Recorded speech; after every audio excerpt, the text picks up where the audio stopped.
அண்மை செய்தி விறுவிறுப்பாக நடைபெற்று வந்த பாலமேடு ஜல்லிக்கட்டு போட்டி தற்போது நிறைவு பெற்றதாக தகவல் வெளியாகி இருக்கிறது. அண்மை செய்தியாக இது குறித்து நாம் பார்த்து வருகிறோம். விறுவிறுப்பாக நடைபெற்று வந்த பாலமேடு ஜல்லிக்கட்டு போட்டி இறுதிக்கட்டம் முடிந்து தற்போது நிறைவடைந்ததாக அண்மை தகவல் வெளியாகி இருக்கிறது.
துணை முதல்வர் உதயநிதி ஸ்டாலின் வருகை தாமதத்தால் 2 மணி நேரம் தாமதமாக பாலமேடு ஜல்லிக்கட்டு போட்டி தொடங்கியதாக சொல்லப்படுகிறது. இதனால் ஜல்லிக்கட்டு போட்டி நிறைவடைவதிலும் தாமதம் ஏற்பட்டதாக சொல்லப்படுகிறது. அண்மை செய்தியாக இது குறித்து நாம் பார்த்து வருகிறோம். பாலமேடு ஜல்லிக்கட்டு போட்டி தற்போது நிறைவடைந்திருக்கிறது. காலை 2 மணி நேரம் தாமதமாக துவங்கிய பாலமேடு ஜல்லிக்கட்டு போட்டி தற்போதுதான் நிறைவடைந்திருக்கிறது.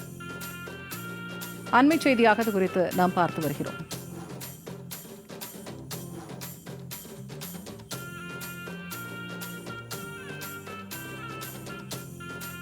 விறுவிறுப்பாக நடைபெற்று வந்த பாலமேடு ஜல்லிக்கட்டு போட்டி இறுதிப் போட்டி முடிந்து தற்போது நிறைவடைந்ததாக தகவல் வெளியாகி இருக்கிறது. காலை முதல் விறுவிறுப்பாக நடைபெற்று வந்த பாலமேடு ஜல்லிக்கட்டு போட்டி தற்போது நிறைவடைந்திருக்கிறது.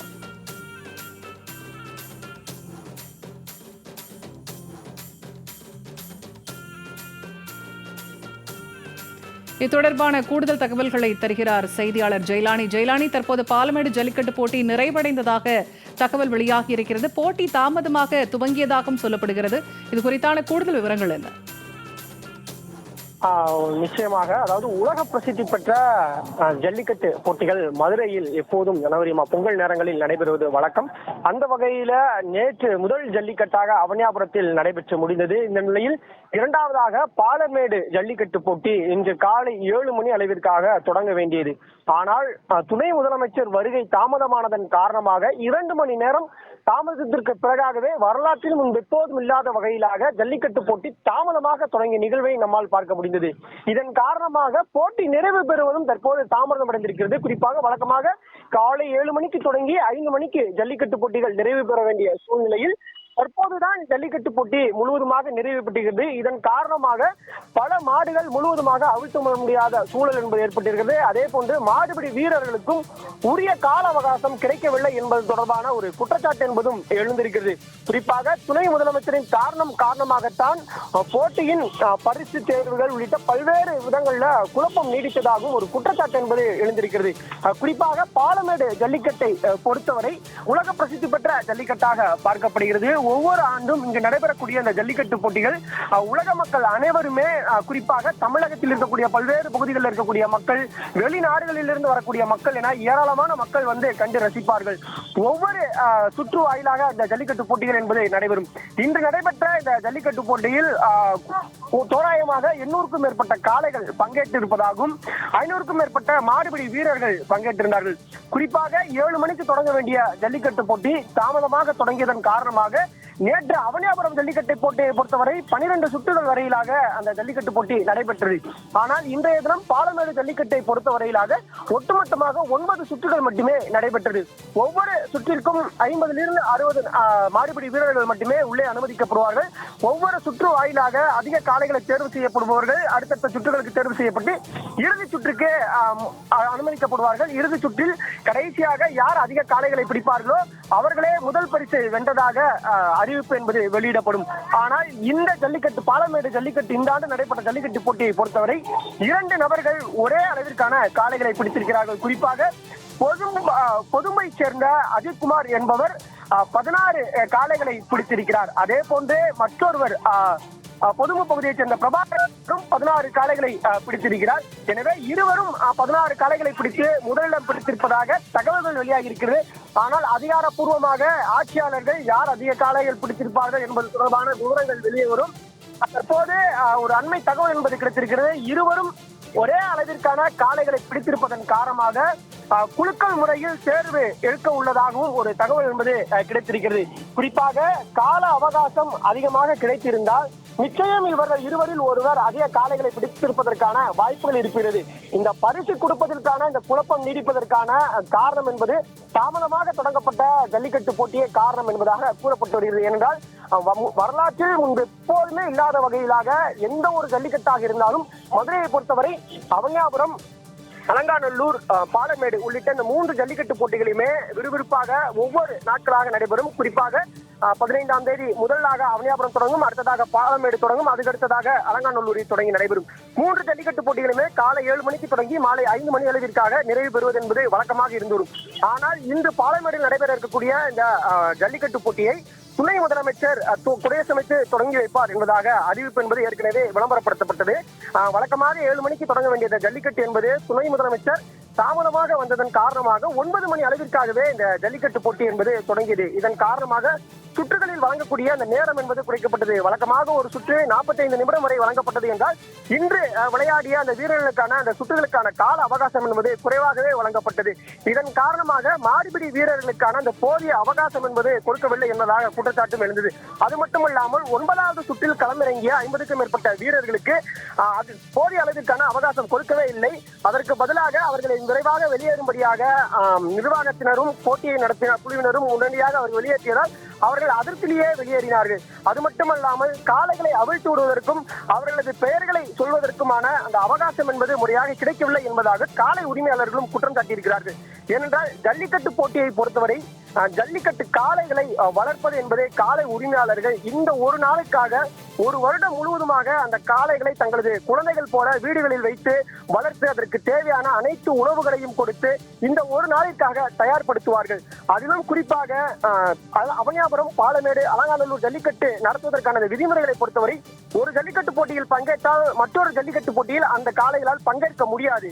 எனவே இந்த 3இல் ஏதாவது ஒன்றில் தான் பங்கேற்க முடியும். இதன் காரணமாக இந்த ஜல்லிக்கட்டுக்காக ஒவ்வொரு ஆண்டும் இந்த ஒரு நாளைக்காக ஒரு வருடமாக தயார்படுத்தி இரவில் இருந்து இன்று நடைபெறக்கூடிய இந்த ஜல்லிக்கட்டுக்கு முந்தைய நாள் இரவு காளையை அழைத்து வந்து வாடியில் நிற்க வைத்து தள்ளுவாடியில் நீண்ட நேரம் காக்க வைத்து புறவாடியில் இருந்து வாடிவாசலுக்கு அழைத்து வந்தால் அதில் திறக்க முடியாமல் கால அவகாசம் காரணமாக திருப்பி அழைத்து செல்வது என்பது அவர்களுக்கு வேதனையான ஒரு சூழலை ஏற்படுத்தியிருக்கிறது.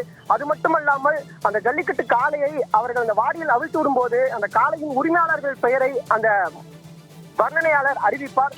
அந்த ஒரு அறிவிப்பிற்காகவே அந்த ஒரு பெருமைக்காகவே ஜல்லிக்கட்டு காளைகளின் உரிமையாளர் இயங்குவார்கள். ஆனால் தனது காளை பிடிபடுது அல்லது வெற்றி பெறுது என்பது காளையின் உரிமையாளர்களுக்கு முக்கியம் கிடையாது. இது ஒரு விளையாட்டு, அதனை அனைவருமே சமமாக எடுத்துக்கொள்கிறார்கள். ஆனால் அந்த அறிவிப்பு என்பது அவர்களுக்கு மிகவும் முக்கியத்துவம் வாய்ந்ததாக பார்க்கப்படும். ஆனால் அவசரமாக நடைபெற்ற இந்த பாலமேடு ஜல்லிக்கட்டில் பல காளைகளின் உரிமையாளர்களுடைய பெயர்கள் முழுவதுமாக அறிவிக்கப்படவில்லை என்பதாக குற்றச்சாட்டு எழுந்திருக்கிறது. பல காளைகள் அவிழ்த்துவிடப்படவில்லை என்பதாகவும் தகவல்கள் என்பது கிடைக்கப்படுகிறது. ஏனென்றால் ஒட்டுமொத்தமாக 900க்கும் மேற்பட்ட காளைகள் முன்பதிவு செய்யப்பட்டிருந்தது. இந்த நிலையில் தேர்வு செய்யப்பட்டு டோக்கன்கள் 900க்கும் மேற்பட்ட வழங்கியிருந்தாலும் கூட இன்றைய தினம் 850க்கும் குறைவான காளை பங்கேற்றதாக தகவல் வெளியாகி இருப்பது தற்போது வருத்தத்தையும் காளை உரிமையாளர்களிடத்தில் ஏற்படுத்தியிருக்கிறது. பாலமேடு ஜல்லிக்கட்டு போட்டியை பொறுத்தவரையிலாக உலக பிரசித்தி பெற்ற இந்த ஜல்லிக்கட்டு போட்டியில் இத்தனை குளறுபடிகள் தற்போது இந்த ஜல்லிக்கட்டு போட்டி என்பது நிறைவு பெற்றிருக்கிறது. அதிலும் மேலும் ஒரு குளறுபடியாக முதலிடத்திற்காக 2 வீரர்கள் தங்கள் உரிய வீரை பணயம் வைத்து காளைகளை அடக்கிய 2 வீரர்கள் முதல் பரிசிற்கு தேர்வு செய்திருக்கிறார்கள். அந்த முதல் பரிசிற்கு தேர்வாகிய 2 நபர்களில் யாருக்கு பரிசு வழங்குவது என்பது தொடர்பான குழப்பம் என்பது தற்போது அங்கே நீடித்து வருகிறது. இந்த குழப்பத்தை தீர்க்க வேண்டும் என்பதற்காக குலுக்கல் முறையில் தேர்வு செய்யலாமா என்ற ஒரு யோசனையில் தற்போது அந்த நிர்வாகம் ஜல்லிக்கட்டு போட்டியை நடத்தக்கூடிய நிர்வாகம் திட்டமிட்டிருப்பதாக நமக்கு தகவல் என்பது கிடைக்கப்பட்டிருக்கிறது. இது மற்றொரு வீரருக்கு வருத்தத்தை ஏற்படுத்தியிருக்கும். ஏனென்றால் இருவருக்குமான வித்தியாசம் வேறு எதுவும் கிடையாது. இருவருமே 16 காளைகளை பிடித்திருக்கிறார்கள். இந்த நிலையில் குலுக்கல் முறையில் தேர்வு செய்யும்போது இது ஏற்புடையதில்லை என்பதாகவும் ஒரு குற்றச்சாட்டு என்பது தற்போது எழுந்து வருகிறது. தற்போது அந்த நிர்வாகம் பேச்சுவார்த்தையில் ஈடுபட்டிருக்கிறார்கள். எந்த அடிப்படையில் அந்த முதல் பரிசை தேர்வு செய்யலாம் என்பது தொடர்பான பேச்சுவார்த்தைகள் நடைபெற்றுள்ளது. அத்தனை குழப்பத்திற்கும் மத்தியில தற்போது இந்த பாலமேடு ஜல்லிக்கட்டு போட்டி என்பது முழுவதுமாக நிறைவு பெற்றிருக்கிறது. இந்த பாலமேடு ஜல்லிக்கட்டு போட்டியை பொறுத்தவரையிலாக ஒட்டுமொத்தமாக காயமடைந்தவர்களுடைய விவரங்களை பார்த்தோமே என்றால் 37 நபர்கள் இந்த பாலமேடு ஜல்லிக்கட்டு போட்டியில காயமடைந்திருக்கிறார்கள். அதில் 8 நபர்கள் அவசர சிகிச்சைக்காக தற்போது அரசு ராஜாஜி மருத்துவமனைக்கு அழைத்து செல்லப்பட்டிருக்கிறார்கள். குறிப்பாக காலை 9:30 மணி அளவிற்காக தொடங்கிய அந்த ஜல்லிக்கட்டு போட்டியில காலையிலிருந்து 600க்கும் மேற்பட்ட ஆன்லைன் டோக்கன்கள் என்பது மாடுபிடி வீரர்களுக்காக முன்பதிவு செய்யப்பட்டிருந்த நிலையில 489 நபர்கள் பங்கேற்றிருந்தார்கள். இதில் உடல் தகுதியின் காரணமாக 24 நபர்கள் தகுதி நீக்கம் செய்யப்பட்டு 465 நபர்கள் தகுதியுள்ள வீரர்களாக போட்டியில் பங்கேற்பதற்கான அனுமதி என்பது வழங்கப்பட்டது. இறுதி சுற்று குறிப்பாக அனைத்து வீரர்களும் ஒவ்வொரு சுற்றிலும் அதிக காளைகளை பிடித்தவர்கள் என்ற அடிப்படையில இறுதி சுற்று உட்பட மொத்தமாக 10 சுற்றுகள் அடிப்படையில இந்த பாலமேடு ஜல்லிக்கட்டு போட்டி என்பது நடத்தி முடிக்கப்பட்டிருக்கிறது. 9 சுற்றுகளிலும் ஒவ்வொரு சுற்றுகளிற்கும் குறிப்பிட்ட மாடுபிடி வீரர்கள் என்ற அடிப்படையில் நடைபெற்று ஒவ்வொரு சுற்றுகளிலும் அதிக மாடுகளை பிடிப்பவர்கள் இறுதி சுற்றில் பங்கேற்பார்கள் என்பதாக அறிவிக்கப்பட்டது. அந்த அடிப்படையில இறுதி சுற்றுக்காக அறிவிக்கப்பட்ட அந்த வீரர்கள 11 வீரர்கள் மட்டுமே பங்கேற்றவர்கள். அந்த இறுதி சுற்றில் பங்கேற்ற போது 2 வீரர்கள் 12 மாடுகள் பிடித்திருந்த சூழ்நிலையில் அந்த இறுதி சுற்றுடைய நிறைவில் 2 வீரர்களுமே 16 மாடுகளை பிடித்ததன் காரணமாக முதலிடம் சமன் செய்யப்பட்டிருக்கிறது. அந்த முதலிடம் யாருக்கு வழங்குவது என்பது தொடர்பான அந்த பரிசு பொருளை கார் பரிசை யாருக்கு வழங்குவது என்பது தொடர்பான ஆலோசனை என்பது தற்போது நடைபெற்று வருகிறது. இந்த நிலையில இன்றைய தினம் நடைபெற்ற இந்த ஜல்லிக்கட்டு போட்டியில ஒவ்வொரு ஆண்டும் சிலர் காயமடைவது என்பது வாடிக்கையாகி வருகிறது. பாதுகாப்பு ஏற்பாடுகள் எவ்வளவு செய்திருந்தாலும் ஒரு சிலர் அசம்பாவிதம் காரணமாக விபத்துகள் என்பது நேரிட்டு வருகிறது. அதன் காரணமாக ஒட்டுமொத்தமாக 37 நபர்கள் காயமடைந்திருக்கிறார்கள்.